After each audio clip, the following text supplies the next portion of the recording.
Hello ជំរាបសួរបងប្អូនទាំងអស់គ្នាហ្នឹងហើយពេលនេះយើងទៅមើលកន្លែងសេរីប្រាំងបងប្អូនណាយើងទៅមើលកន្លែងសេរីប្រាំងសម្រាប់បងប្អូនដែលអត់ទាន់ចេះអត់ដែលដឹងបាទតែជាទូទៅគឺបងប្អូនគាត់អ្នកប្រើគោយន្តដៃចាស់គឺគាត់ដឹងច្បាស់គាត់ស្គាល់អស់ហើយបាទយើងស្រាប់តែអ្នកដៃថ្មីបាទដៃថ្មីដែលយើងទើបតែប្រើគោយន្តថ្មីដែលអត់ទាន់ដឹងបាទតោះ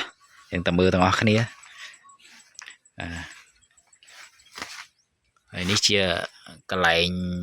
ខាងក្នុងបងប្អូនខាងក្នុងមួយនេះអាហ្នឹងកន្លែងដូរស្បែកប្រាំងមកវាបាទអាហ្នឹងយើងប្រើយូរឆ្នាំវាសឹករិចរិលអីចឹងណាប្រាំងលេងស៊ីអីបងប្អូន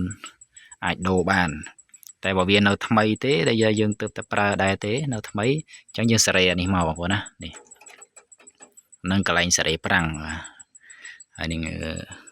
ប្រឡងរបស់វានេះយើងរឹតមករឹតថយក្រោយមកនេះមកហើយយើងរឹតបន្តិចសិនមកកុំតរឹតច្រើនបា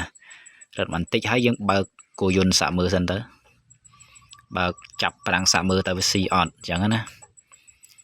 យើងសេរីឲ្យត្រូវដៃរបស់យើងមកយើងអ្នកបើកខ្លួនយើងសេរីខ្លួនយើងមកបាទបណ្ណាយើងគិតថាល្មមអញ្ចឹងកុំឲ្យស៊ីខ្លាំងពេកឬក៏កុំឲ្យធូរពេកអញ្ចឹងទៅបាទអញ្ចឹងបាទมันមានអីពិបាកទេកន្លែងវាប៉ុណ្ណឹងបើសិនជាយើងរឹតវាមកអស់ហើយ